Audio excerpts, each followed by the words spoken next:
Welcome to this video where we will answer the questions from the internet about Magic the Gathering. And there are a lot of questions like this, and they all go into some interesting aspects of Magic the Gathering. And as I am not an expert in the rulings of Magic the Gathering, I've asked J-Ro Unsummoned to help me answer those questions more in depth. He has his own YouTube channel under the same name, and there you can find some interesting Magic the Gathering content, but also some other variety games too. Are there some new video lines that you are wanting to introduce, J-Ro?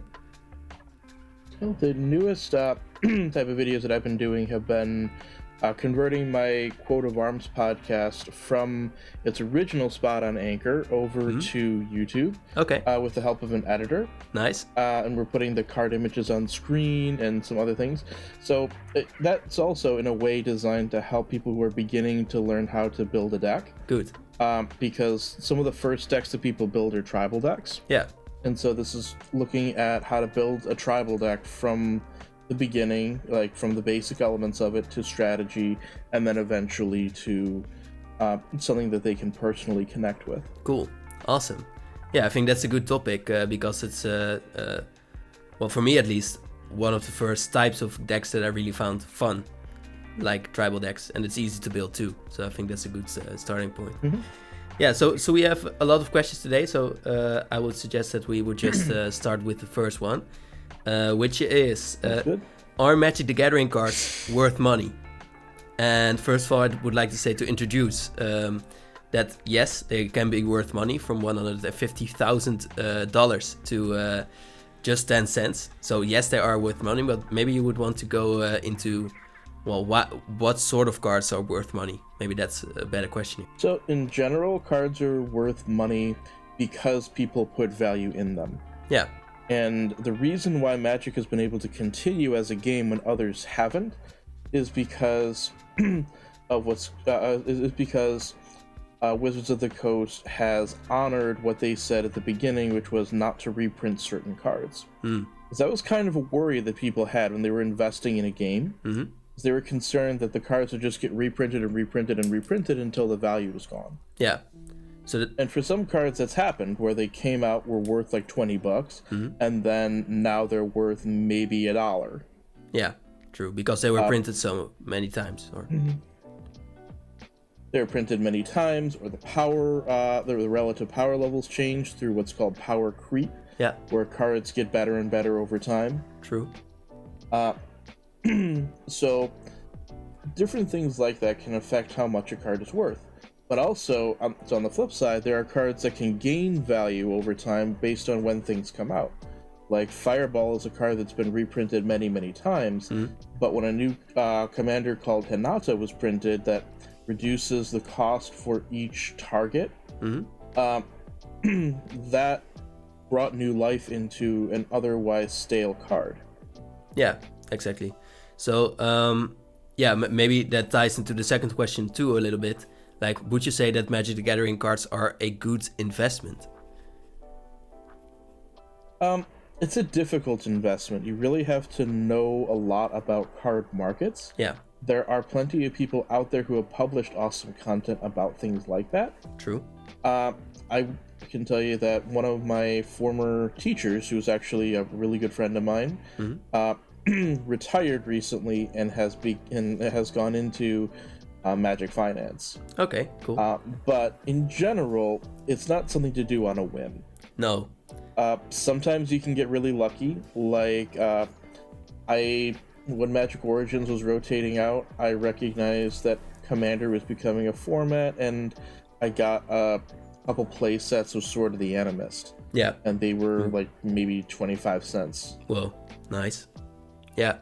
So I think that's a good point that you're saying there, is like recognize the ups and downs of cards. So when a card is first introduced nowadays, it first starts in standard, so that makes the price usually a bit higher than normal.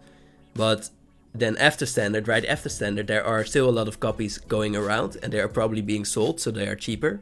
But then later, maybe in a format like Commander, people will, and so you know that it will go up into value again as well. I would say the best way to invest in Magic, though, is to figure out the cards that you like to play and try to True. use your money efficiently to buy cards that bring you joy.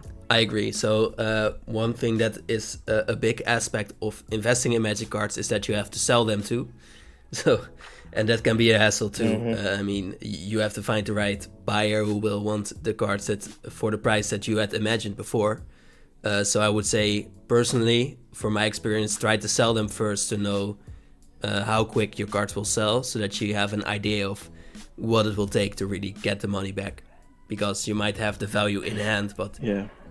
you still have to sell them. So one question is about when did Magic the Gathering come out? And I had prepared this, but I forgot it one moment. So 1991 was the first iteration where Richard Garfield made the cards. He actually made those on paper, and then he gave his friends in school some of those cards, and then they went to play with them together. And then only 2 years later was the first time that these cards would come out, like almost the same printing. They had changed the game over time because they thought it was fun in that way. Then they released it, and then they made it a profitable game in just a few years, which is really amazing to me. Yeah. So there are playtest cards, and they have released some of them in mystery boosters. Cool. But the original purpose of the game was just to keep people occupied in between sessions at Gen Con and such. And then it became a big deal because people started to really enjoy it. Yeah, it was a really good game, you mean? Yeah, and it was a really good game. People started to enjoy it, and some people would show up just for that part of the conference. And eventually, now it's creating its own conferences. True. Yeah, that's pretty amazing, actually. You had such a story too, I believe, about a teacher of yours that did kind of the same thing in breaks and stuff, right? Okay, so I had a teacher who, this is actually the same teacher who's now investing financially in the cards, but who retired and then began investing financially. So there was some students who would play in his class, or they played in his class, and he had to give them detention, and so during the detention, he had them teach him how to play. Yeah. And then he made his own games club so that they would have a place to do that was appropriate. When I finally got my first full-time in-person teaching position, I made my own games club and ran official events. Cool. Awesome. Yeah, I think that's a really cool aspect of Magic the Gathering as well. Like, it's one game, but you can organize a lot around it and have a fun thing to do in the meantime. Yeah, because you're averaging, about... so it's a 50-minute round, and you have... so 3 games going on each round, which means that you're at less than 20 minutes a game. This is a pretty good turnaround. Yeah, right. So 1 round's pretty easy to play if it's just for fun. Like, if it's not a tournament. Yeah. Agreed. Here's a weird questions don't really exist, I guess, but an interesting one where people asked a lot about, can Magic the Gathering be played solo? That's what's called gold fishing. What's that? So gold fishing is the term. Gold fishing is the term for playing out a sample hand to see how quickly you could win. Right. Yeah.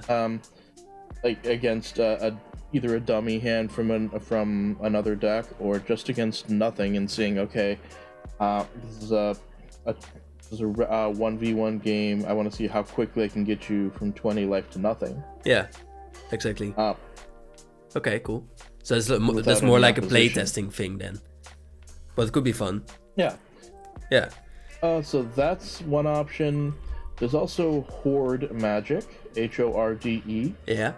Where you're trying to survive the onslaught of a certain type of token. And I have a few of those built, and I've actually streamed that a couple of times. Cool. Where the wave after wave of token army are attacking you, and you're trying to survive. Yeah. Usually it's done as a team, but you can test it out one at a time. Yeah. Oh, that's cool. You can also play 3 decks for yourself against the Horde, right? then you have your own team. Yeah. You could also just do one flip instead of 3 for one for each player. Yeah. And just see how the deck plays out, or just have some fun trying to survive the thing on your own. That sounds interesting. Yeah, you could make your own game that way. This was a question more about ruling, I guess. What does Magic the Gathering Exile mean? So exile refers to a. So it comes from usually. I'm not sure if it necessarily comes from Path to Exile, but it certainly seems related to that card. Yeah. So exile is an area of the game board that is not in the graveyard. So usually it's over related to things that could be in the graveyard but are not. Yeah. And so in the Vorthos sense, the like story sense, it's something that's kind of in the void. Yeah. In the gameplay sense, it's something that's in an area that is difficult for you to interact with, but not impossible. There are coming more ways. I think in the next Commander, real Commander set, so not Capenna, but the new Commander set, there will be an Exile-based deck in Gruul. There are also types of Eldrazi that are called ingesters that are able to, or sorry, processors. The ingesters exile cards, the processors put cards from exile into the graveyard. Oh, okay. So they bring them back in a sense. I have a deck, or I had a deck. I'm not sure. It's not quite together anymore, but it was a graveyard hate deck that was designed around the rest in peace with dogs on it, because I tried to make a deck around every one of the dog's secret layers. And that deck was designed around having rest in peace out. Okay. Which exiles any card that would go into the graveyard and exiles all cards in graveyards. Yeah. Okay, cool. So I think that will get a lot more support. Maybe not in white like Rest in Peace is, but it's coming. Yeah, that deck was funny because it had Konoros as the commander who's a dog, and then it used Helm of Obedience, which is it's an infinite mill combo. Okay, yeah. With Rest in Peace, but the joke was that the dog was making the table obedient. It's like the tables are turned, literally. Hey, this is a cool one. How to win Magic the Gathering? Is that the next question? Yeah, that's the next question. Well, basically, I know this part about this is that you usually need to get your opponent to 0 life. But like, I think what I mean is like, how can I win more games of Magic the Gathering? Best way I can think of is to find cards that are functional reprints and try to increase the consistency of what your deck is doing. Yeah. If we're talking about a 100 card format, what I do for that is I go into the jobs that a deck does and try to get cards that are similar to each other or function similarly. Like you mean rather than just win conditions, stuff like that? Removal, yes, maybe. But I also, within those, try to find cards that do it in a certain way. Yeah. For example, I have a Sig River Cutthroat commander deck. It's a burn deck. So instead of playing Opt, which draws a card, I'm playing Sign in Blood, which I can use to target my opponent and have them lose 2 life. I can use that politically, because sometimes they just need the cards. I can use that to win the game, because sometimes they're at 2 life and I need 2 damage. I can also use it on myself if I need to. Yeah. Because you have 40 life, you might as well use it. Yeah, the 2 life is not really significant. But you're saying try to keep in the theme of your deck as much as possible and make sure that especially in formats where you have a lot of different cards, make sure that all the cards do the same type of things and work towards your strategy, your win con, so to say. Not necessarily, but sometimes there just aren't enough synergistic ways. Yeah, exactly. Sometimes the popular way isn't the best way. Like, people will say, okay, you should put Soul Ring in every commander deck, but I have a couple that expressly don't want it, and quite a lot of mine just straight don't want it. So, this was a question which I had already prepared as well, because it's just like a number question. But it did shock me a little bit. I thought there were more. The question is, how many Magic the Gathering cards are there? And apparently there are right now only around 25,000 unique names and 60,000 unique printings, which means, so the names, that it's like ephemerate as a card, but different printings is like the normal ephemerate with the lion, or you have the Strixhaven Mystical Archive card, which is a different sort of card, but it's the same name, so the same mechanic as well. But I thought that there would be more than 25,000 different names already, because it's such, it feels like such an, well, old game. Yeah, but there are usually a good amount of reprints, and so when you're trying to maintain familiarity while also adding new cards, you can only do so much at a time. That's true. For example, even in Streets of New Campetta, they're still trying to work in reprints, and in one case they had one all the way back from Portal 3 Kingdoms, I think. Well, yeah. So I think they are trying to work on that too, where they try to name their cards as generically as possible when it's an evergreen card. Like the card maybe Murder, for example. It's destroy target creature for 3 mana. And they were probably aware that this would be a card that would be reprinted a lot.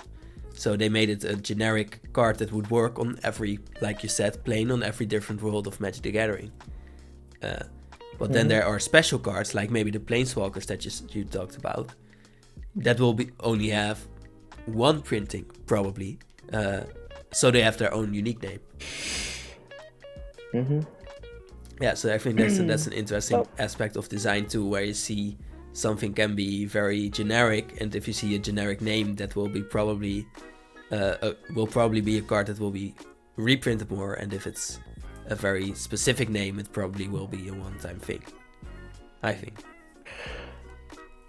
Yes, and they also cycle through cards that become like the, I don't want to say like the epitome, but basically the definition of what is or isn't acceptable to print, which kind of becomes their line in the sand. Yeah. Like Shock supplanting Lightning Bolt. Yeah. So like there's Divination, and then Council of Soratami is a functional reprint. But like Opt becoming the new, like, okay, we're gonna have opt-in standard for the foreseeable future. We have a lot of those, yeah. It's like your way to smoothen things out, so we will want a lot of opts. Yeah. Well, this is what we're going to lay as the ground rules for a 1-mana blue instant. Yeah.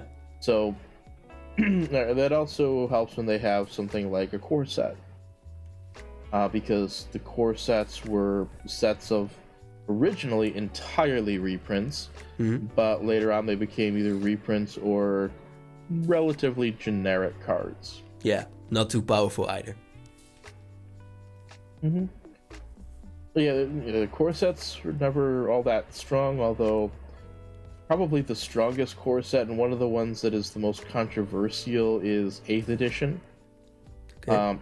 Because 8th edition is the earliest, or not necessarily the earliest, it's the earliest core set, legal and modern. And that's where a lot of the hate cards come from, like Choke and Boil and Blood Moon and Ensnaring Bridge.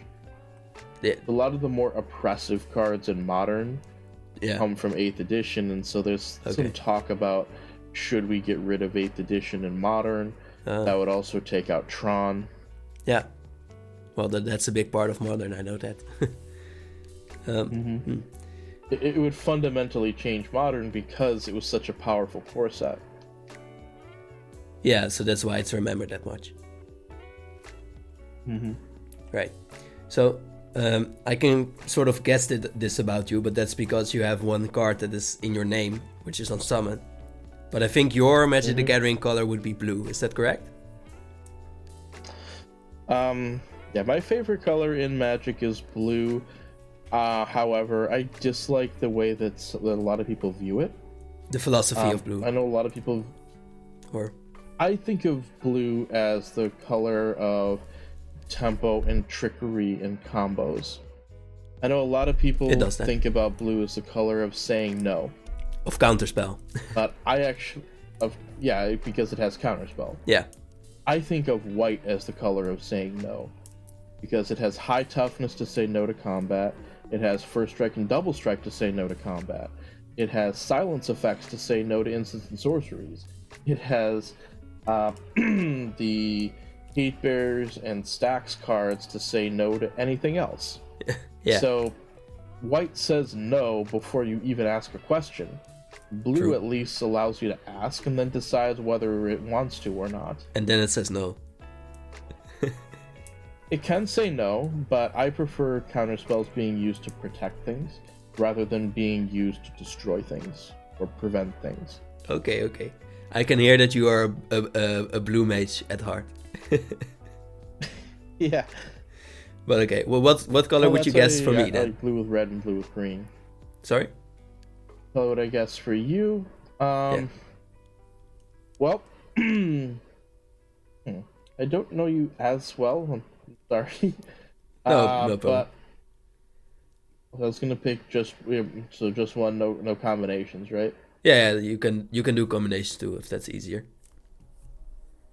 I'd probably say green. Green? Okay.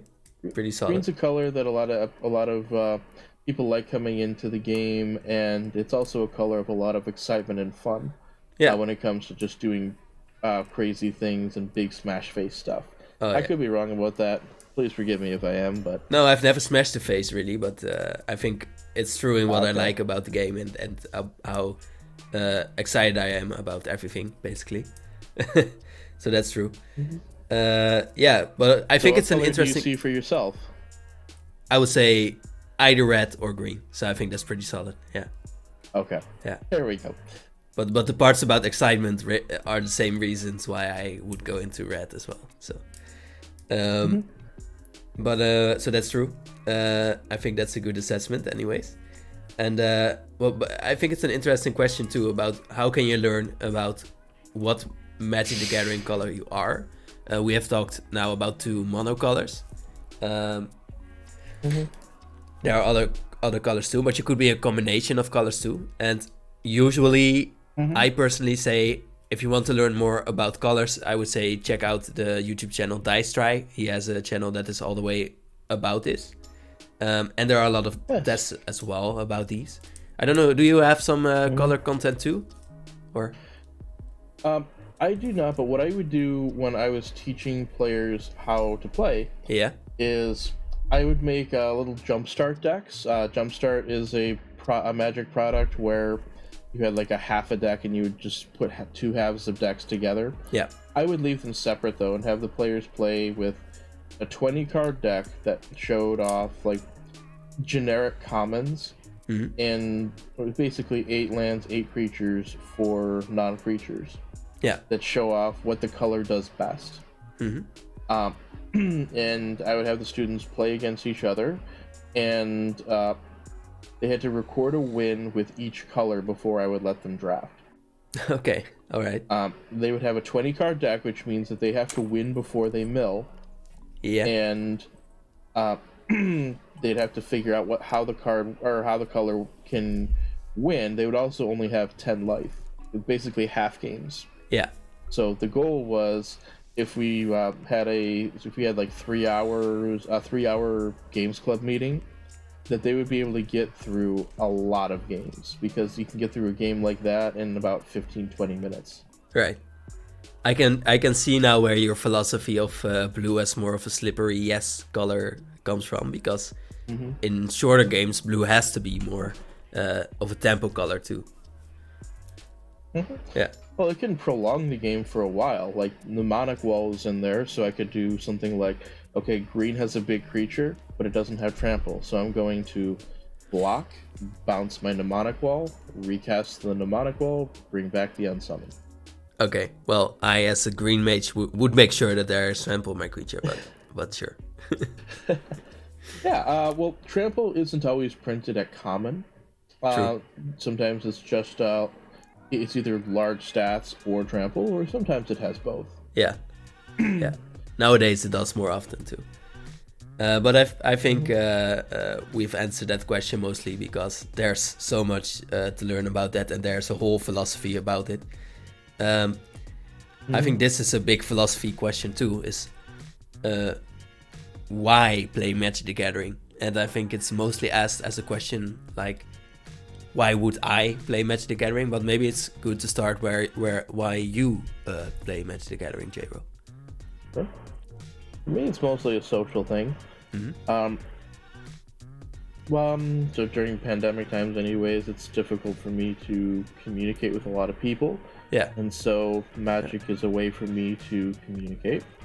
I also wanted to get into things like streaming, but I didn't want to stream in a way that I felt alone.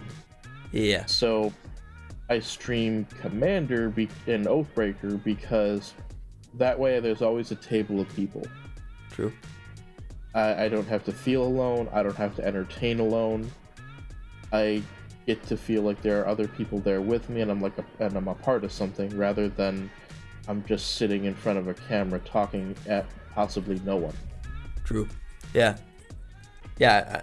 True. I recognize that about streams because I think you've done some solo streams too, right? Or do you never do that? I have not done that for a while. Okay. I did some arena streams, but I did that for a while when I was becoming affiliate. Yeah. Because I thought that's the only real thing that you could do. To get more content in. You mean? Well, no, because that's just the only thing I thought that you could stream that was Magic related. I didn't realize that Spell Table existed until, so I didn't know that Spell Table existed until, Channel Fireball did a challenge to record a deck tech, and then they would give you a feature match on on the first online Commander Fest. Okay. So I did that, and then I got on the first online Commander Fest, and I got to play against Sheldon Menery, who's the creator of Commander as a format. Yeah. Shivam Bhatt, who's a very prominent figure and is on the rules committee. Or the advisory board, committee, one of the two. And Nelson Salahub is another prominent member of the EDH community. And that was really my trial by fire, because I was on my mom's computer. Oh. My computer died. Oh no. But I had a lot of fun, and I realized it's something that I could do, and so that summer I started doing that. Yeah. I was actually, before that point, I was considering stopping playing. Okay. But this was such a cool experience that you wanted to continue anyways. Not only did I want to continue, I made my own server so that I could find games easier. Oh, cool. Nice. And now you have this whole community for yourself, right? Or where you're in. Well, there's this whole community, and they are supportive of each other, and they are setting up their own games in there. Yeah. I actually have been taking a bit of a hiatus from playing because my own personal professional life has been pretty stressful. Okay. Yeah, understandable. You need to take time for real life as well, of course. Yeah, although when you ask things like why do you play, to me it's also a freeing experience. It's an experience. It's something where I feel like I'm able to make my own choices. Yeah. And do something that I find fun with people that I enjoy. I agree. Yeah. I don't like it when it feels like my job is taking that away from me. True. Yeah, I agree. For me, playing Magic the Gathering is something social as well. I started doing it because a friend was doing it too, and from there on out, I had only played offline for a long time. I live in the Netherlands. It's pretty easy to get to other people that are playing Magic too, because it's just so small. And well, later on I started doing it online too, and I was like, whoa, I'm meeting all these people from all over the world. That's pretty cool. And yeah, there are those, it's like only social aspect from there. And I do have to say, one other thing that I have a little bit different is the Forthos part, which is something that I got into. So as you said, it's the lore, it's the story behind everything. And when I entered, there was still a lot of free lore coming out. Now it's all themed. But that was something that kept me into the game as well, like reading the stories every time, and it made me really addicted to the story, and I wanted to play more with the planeswalkers that I knew. So that was the thing that really kept me in too.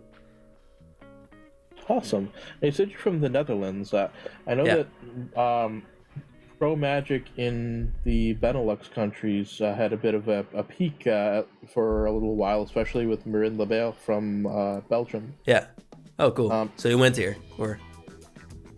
So Benelux is like Belgium, Netherlands, Luxembourg. So that's here. Yeah. Yeah. Oh, cool. Sorry, history and geography teacher, so I just go with the shortening. Oh, yeah, no, but I mean, the people at home don't know it. I assume. They don't? Okay. I don't know if it's a thing. A lot of I don't even know if there are more like these abbreviations. So. Okay. I know it. Yeah. Okay, there we go. Yeah. But here's another question. Why? And this is a big one. Why is Magic the Gathering? So that's like the other side. Why is it so addictive? Because it is, I think. Oh, because there are so many cards, as you mentioned earlier. There's like, however many thousand and such. Yeah. But I would say it's because, to me at least, it's one of those games that's easy to pick up but difficult to master. Yeah, true. And even with easy to pick up, it's not necessarily terribly easy. No, you have to really have someone teach it. I think the rules are a lot more intuitive than they used to be. Okay. Because I started playing with rules like damage on the stack, where a creature could be assigned to block, deal its damage, and then sacrifice itself or something. Right. So there were a number of weird rules like that. There was mana burn, where if you tapped a land for mana and you didn't use all of it by the end of your turn, you took damage. Oh. No, I didn't even know that. Just weird rules like that don't exist anymore. Right. So I sort of started playing at a very weird time, and it affected the way that I play now. Yeah. Just one of the reasons why I like blue and why I like red is because it allows me to, like, blue has flyers. Yeah. Red has burn. I sort of learned to win games outside of combat because I didn't understand combat. It was so complicated to be in combat that you would rather not be in combat. Yeah, basically my first deck was skeletons that could regenerate and demons that could fly over the top. Right. Because I had no idea how ground combat worked, except they couldn't get past regeneration. Okay. So, all right, that's a good way of thinking then. Yeah. So, and I can also say, so why is Magic so addictive? Because even if you don't understand the rules, you can still find things that you enjoy. Maybe you enjoy the art. Maybe you enjoy the story. Yeah. Maybe you enjoy the flavor text, just reading at the bottom of the card. Exactly. There are a lot of ways to stay in Magic even though you're not able to play it. And when you play it, it is a pretty good experience, at least, again. Mm-hmm. Right. Yeah, I agree. So there are times like where Magic is not fun, but you can still continue to, well, look at the art or see new cards, and then you're like, oh, that new card seems really interesting to me. I'm going to play again. Mm-hmm. Yeah, agreed. So I think that's a good segue into, will Magic the Gathering ever end? I mean, it's been going for a really long time, so maybe not. It's possible that at some point people, so it'll stop being in the mainstream. That doesn't mean that it'll ever formally end. But No. even something like Pokemon cards had a wane for a while. Yeah, and then became then popular came again back. because the cards became so valuable. Yeah. Yeah. Oh, that, and because they made some changes to the way that the TCG functions and made that a little bit easier to play. They also did good support for online play. Yeah. That's one of the bigger critiques of Magic right now, is that paper play doesn't support online play the way it does in other games. True. Yeah. So, but Like, if you that's get an important aspect as well, because of the online gaming, I think Magic the Gathering has already changed. It has evolved, maybe. Kind of. It still hasn't gotten to the point where Pokemon is, which is one of the reasons why Pokemon survived, is because if you get a starter deck, say, Yeah. you also get a code to play that same starter deck online. Yeah. So you're not starting from nothing. True. But if you are a new player going onto Arena, you aren't starting off with a deck that's really all that playable. No, you You're start going with to some take a starting lot decks. of lumps. Yeah. You will need a lot of play. You're going to take a lot of lumps. Yeah. Yeah. And there's also, if you want to like test out your deck in an area that you think is going to be safe and fun, you just wind up getting curb stomped a lot. Yeah. Yeah, so you need to start without going into ranked, and then later when you have one deck, you can try it in ranked, and then you might be discouraged because it might be a bit harder. Yeah, you're not just going to have instant success in the game, which is something where sometimes people don't have patience for a game that takes a while getting in like that. Yeah, I understand. Like, there are ways like elo systems, and I think Magic is doing that a little bit too. But it goes from AI. I remember a point where I was like, I like, so I've played all the intro games, and it has taught me a little bit about standard play, and I had been playing Commander for some time already. But then I was like, okay, but I don't want to go into ranked immediately, because then my deck is not ready for it, because it doesn't have the good cards, and yeah, that's like it's not really a good transition from going from the AI to the real games, in my opinion. There's missing one step. Yeah. I think it's better to start off with friends rough. and have them ease you into the game. I would say. Well, there are a good amount of people who are learning with Arena. There is Sparky that you can play against, and Yeah. one of the things I know some people have fun doing is just pummeling Sparky. Okay, yeah, sure. That can be a thing. Yeah, sure.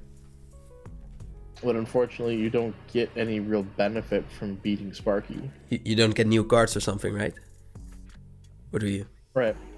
It doesn't count for your challenges, you don't get new cards, you don't get any bonuses for having beaten it. Exactly. Which I find this one firstly more interesting. Magic the Gathering, can you use old cards? Absolutely. Yeah. I'm actually in the so first off, well, it depends on the format that you're playing. But quite a lot of cards have older printings. But most casual formats will say just use whatever you want, or use whatever you have. You do have to make sure that they are not banned in the format that you're trying to play. Yeah. Some formats have more older cards that are available to play. True. Outside of bans and stuff. So you want to check and make sure that you're clear on what the group table or event is okay with. Yeah. What the parameters are for deck building. Mm-hmm. But yeah, the old cards and old frames, I love those. I'm actually currently in the process of switching all my. I have OCD. It's a diagnosed OCD, and things like random things provide me with anxiety. One of them is having lands that are different in different decks. Okay. You want that or you don't because want it that? makes me feel. I want all my decks to have the same lands. Yeah, right. Okay. Unless they're like running non-basics or snow, but I want all my basics to be the same in every deck. Yeah. Yeah. So forests, they have to have the same art and frame. Yeah. So at the beginning of the pandemic, I had all land, 3 of them. So 3 of the lands that I had in every deck, of the 3 of the arts, were done by Noel Bradley, who is unfortunately is of a negative reputation now. Yeah. And so because they were in every deck I had, oh yeah, you had to change all of them. Watching my streams to be uncomfortable, so I had to change it out. Yeah. Every deck I had. Oh no. But recently, I've been looking at those decks, and I really didn't like the forest that I had. Yeah. It just wasn't foresty enough. So now I'm changing all of them again. they need to have trees, right? The forest. Yeah, they need to actually have trees and look like a forest. Yeah, true.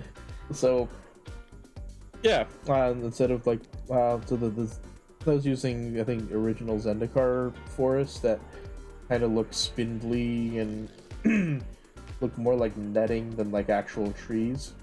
Okay, yeah. They need to be real full-grown trees. Adult trees. Yep. So yeah. The basics that I'm using now are from Portal. Portal was one of the first sets, and it came out in 1997. Okay.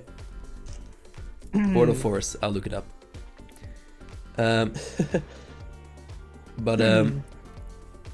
Okay, so the next questions are all about the combat phase.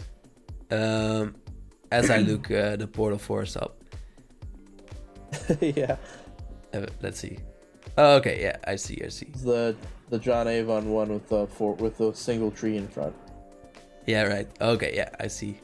Oh yeah, that looks like a real forest, true. Like it's really realistic too. Yeah. Yeah. But these questions are about the combat phase, I think, mostly. So there are 4. Mm-hmm. I'll read them out after each other, and then we can go into them. So can you block with multiple creatures is one.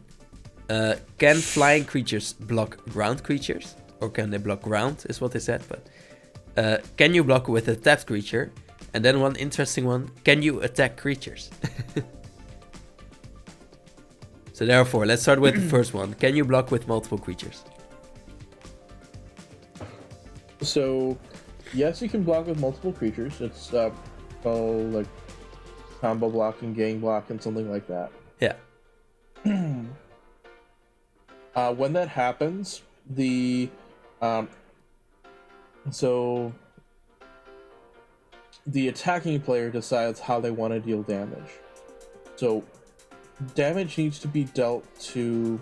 So you declare your blockers, and then the attacking player says, "Okay, I want this creature to take damage first, and then this one, and then this one, and then this one." And lethal damage has to be assigned to the first creature first, then the second, then the third, then the fourth. Yeah. There is an ability called banding. I don't want to get too far into that because it's an old ability really that's kind of tricky to understand. Yeah. But it basically switches who gets to decide the order of the damage. Yeah. Mm-hmm. So now the defending player, so now the attacking player gets to decide, okay, I want your damage to start with this creature. Yeah. So basically, but basically the answer to this is usually without conceptions on cards' abilities. The answer would be yes, you can block multiple creatures, but you can't, and you can also block one creature with multiple creatures as well. But then the attacker gets to choose where the damage goes. Yep. Yeah. So if there are cards that say specifically like this creature can't be blocked by more than one creature, yeah, then what that should tell you is that the inverse is normally true. Yeah, that's true. Yeah. If a card has to say that, then the inverse is normally true. And it's just giving you a reminder that cards can be printed to break the rules. Yeah, true. Yeah, So in the same way, can flying block ground?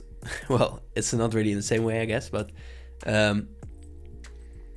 this is a different answer. There are some creatures that say can only block flying. Yeah. And if that's the case, then no, they can't block ground. But because that has to be printed on a card for it to be true, yeah, it's usually not true. Okay, so you can block ground creatures with flying creatures, but you can't block flying creatures with ground creatures. Correct. Okay, cool. To think about, it's easier for a hawk to swoop down than for you to jump up and try to catch a hawk. Yeah, that's generally true. Yeah. So here's the third one: is can you block with a tapped creature? Which I don't think ever is possible. Cards that have, yes, it is. Yeah. Oh. Cards that specifically break rules tell you that the rule exists, or they remind you the rule exists. Yeah. And that the reason why I say you can is because Masako the Humorless. Okay. It says tapped creatures you control may block as though they were untapped. All right. And has flash. It's a neat little combat trick that can sometimes catch people, and it is a commander. Yeah. Possibly. Okay. Yeah. That's not a secret. But because that has to be put on the card, that tells you that it's not normally true. Okay. Yeah. All right. Well, I didn't know of that card, to be honest, but interesting. Yeah. I started playing in Champions of Kamigawa. Okay. It's one of the cards I grew up with. Yeah, then you have to know that card. Yeah, agreed.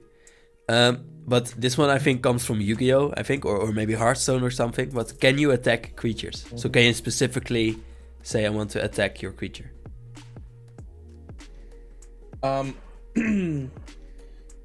No. You can destroy creatures, but you're attacking a player and then they are deciding what creatures they want to use to defend themselves. Yeah. Yeah. So I think one overarching thing, creature, about this is, I think it's an Odric card that says, when you attack with this creature, you may decide how creatures block or something. I think that's what it says. Mm-hmm. I think that might be the inverse. Like Master Warcraft as well. Sorry? There's a few different cards like that, like Master Warcraft as well. Okay. Yeah. That allow you to make the decision for the opponent. Yeah. But you're still not attacking the creature.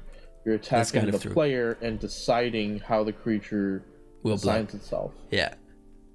You're not you're accidentally attacking the creature. No, you are not attacking the creature at all. You are forcing the creature to be involved in a combat it didn't want to be involved in. Okay. I guess. If I would be in a lawsuit and this was presented to me, I would say they were attacking the creature, but maybe. Okay, but here's so if we're gonna give the counter then. Let's say that I'm attacking with a 4/4 Trampler. Yeah. And I use Odric's ability to make you block with a 1/1. Yeah. If I then unsummon your blocker, or take it out in any way, you take the 4 damage. Your creature the combat is not invalidated. No. Because the creature is no longer there. If I was attacking the creature, the combat would be invalidated because the target's no longer there. Yeah. So you did not successfully attack the creature. That's what you mean in this case. But the damage still tramples through to the player because I attacked the player. You attacked the player. Yeah, okay. Creature. I guess. You attack the player and you put the creature between it. Okay. Would you say a fight and then ability? The creature is removed somehow. Yeah. Yeah, okay. The fight ability is a little closer, but it's still not considered attacking. So if it said something like attacking creatures have death touch and you use prey upon to have your creature fight another player's creature, it's not considered attacking, and so it doesn't gain the death touch. Ah, right. Yeah, see, I needed a judge here to point out these kinds of scenarios, of course. Yeah. Also, first strike is completely irrelevant in fighting. In fighting? Oh yeah, that way. Yeah, true. Yeah. So that tells us that it's not really combat. Yeah. I think this one just says it's more of a statement from now on, I think. But it says Magic the Gathering is too expensive. And that's again a relative thing, of course. Yeah, I actually used to have a series where an article series where I would make $50 decks. Yeah. For Commander. Yeah, so you can make it and some cheap. of them were as some of them were as cheap as $20. Yeah. It doesn't have to be expensive, but I mean, frankly, one of the things that I have people in my server doing is, you can use OBS. So OBS is a streaming platform, but you can use the virtual webcam mode of it to screen capture your screen. Yeah. Go into a cockatrice into a private room on there and just and play through your deck normally, and use OBS screen capture as your webcam for Spell Table, so you can play on Spell Table without buying a single card. Ah, right. Okay, that's cool. That's nice. And you don't have to buy a webcam. You don't have to get a microphone or anything. I'm not sure if that's legal. You can just use your computer as your computer. To be honest. It is. Yeah? Oh, okay. All right. Yeah. Okay, that's good then. All right. So It's there are a ways to podcast. get around that. Yeah. So a lot of people some people in my server will use that for playtesting purposes. I used that when I was testing out CEDH because I wasn't sure if I wanted to go any further into that, and thus far I haven't. But it's a cool way to test out formats or cards, and do that with other people. Yeah, cool. So the last question says, which Magic the Gathering set has the most value? And I think with that they mean you could make the most profit with, I think, but I'm not sure about that. But it seems to ask that question, and I would say that it really depends on the way in which you are going to sell those cards. I would say generally, from my experience as someone who has a channel about really unpacking the cards, I would say check which sets have a lot of rares, or maybe lands, or maybe the snow lands that are in the Kaldheim set, for example, have their own value, so that you are really certain that you will have some value out of every pack. I would say that's the best way to look at this. But otherwise, make sure that your shipping is really cheap and good as well, because in my opinion, you can make the most money when you are starting to sell the commons and have a way of selling them, making the price 10 cents, making the other pay for the shipment cost of a lot of commons that you will send their way, and sell those too, because then you are really getting everything out of your pack. What's your opinion on this? Which Magic the Gathering set has the most value? So I would go with sets that have either short print runs, like Cold Snap, where like the commons are going to be worth more because they're hard to get. Yeah.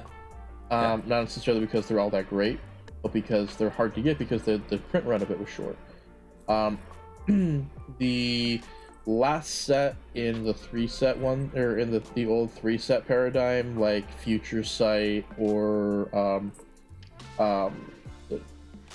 Alara Reborn, those had short print runs as well.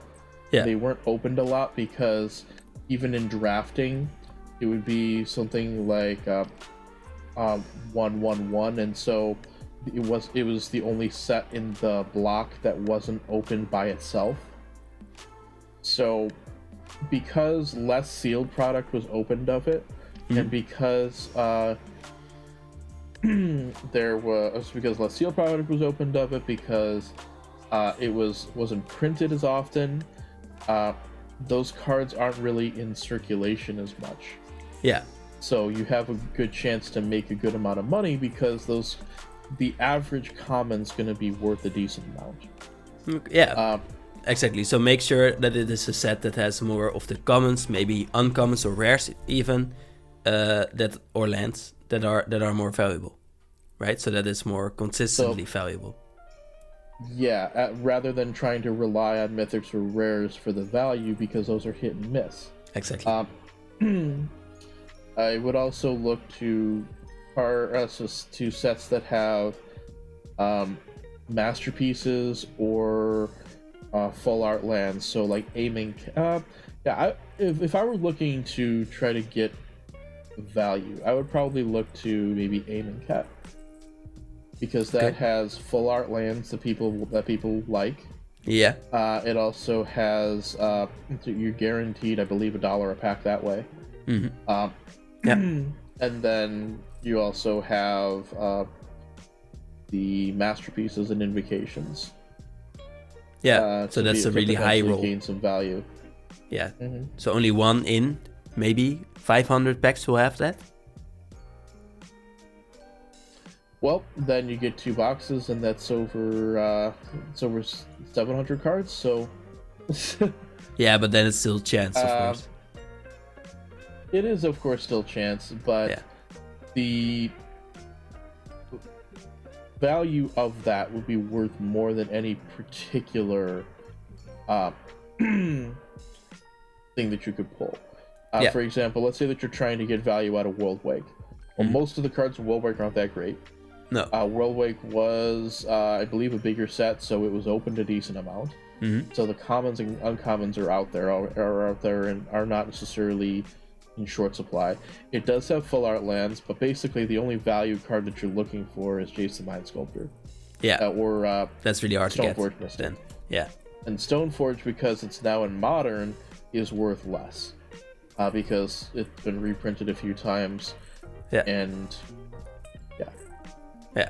So what I would do is like look at the set list, look at how many cards are over $1, because that is the way it's like the price range you can easily ship and make money out of, and make sure that there are as many of those cards as possible, and then look at the top cards, like you said, the invocations, and see how much they are worth, because you want to have some top side that will get you a lot of money if you get a lot of the packs.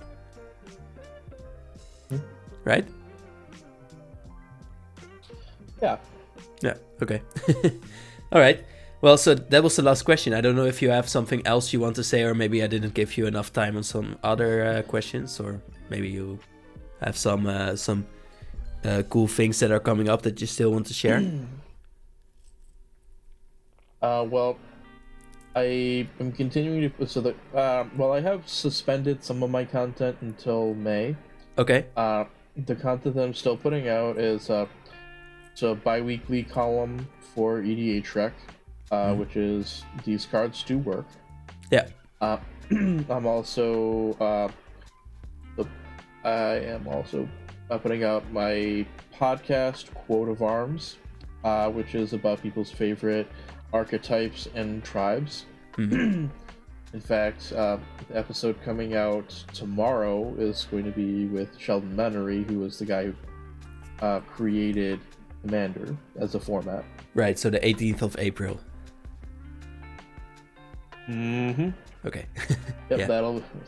Oh, yeah, sorry. No problem. I don't know when it's coming out. Okay. Yeah, so... But I'll make it as fast as possible. I'm in the process of migrating my podcast onto YouTube. The 3rd episode of that will be coming out this Tuesday, the 19th. Yeah, correct. Yep. So those are the different things that I'm doing for now. We'll also be getting back into streaming in May, and then one of the things in May will be the Mental Health Awareness Month. Okay, cool. And doing a charity stream for that. Nice. I hope you get a lot of, mostly money for that. Yeah, money, support, whatever. Yeah, it's all good. Yeah, of course. But in the end, it's about the money there for charity, of course. Oh yeah. Yeah. I will say one of the things that I've been critical about Arena. I do have an idea for what I would do on Arena if I did come back to it. Okay. And that is, there used to be, so it was an article series that Brian David Marshall, Pro Tour historian, used to write called Deconstructing Famous Decks. Okay. So one of the things that I think would be cool would be to basically use Arena to recreate famous decks from Magic's history, Right. in the in the modern, not necessarily metagame, but modern modern interpretations of famous decks. Yeah. So like with standard cards, for example. Yeah. Yeah. Yeah. Yeah. Cool. So you'd have to find analogs to it and adjust it to see how you can get it to work. But one of the ones that I could see working is like Solar Flare is the name for an Esper colored reanimator deck. Okay. With a control shell. Yeah. Oh, cool. And I could see that being something that could work nowadays. Yeah. There is a card like that, right? Solar Flare or something like that. Well, Solar Flare was the name of the deck. I don't know exactly why it was called Solar Flare. No. But that would be one of the things where I would I would research the original deck, come up with an analog, and then explain the history behind it, how it worked, what it did then, why I think it could work now. Awesome. Well, I hope that Wizards will fix their Arena economy so that you can make that series too. And otherwise, for the people still watching, I want to thank you for that and also wish you a nice day. I think Jairo will do the same anyways. And well, absolutely. Cool. That's it for now. Thank you for being here and answering all of these questions. So honestly, and I wish you a nice day too, man. Absolutely. Thank you. All right.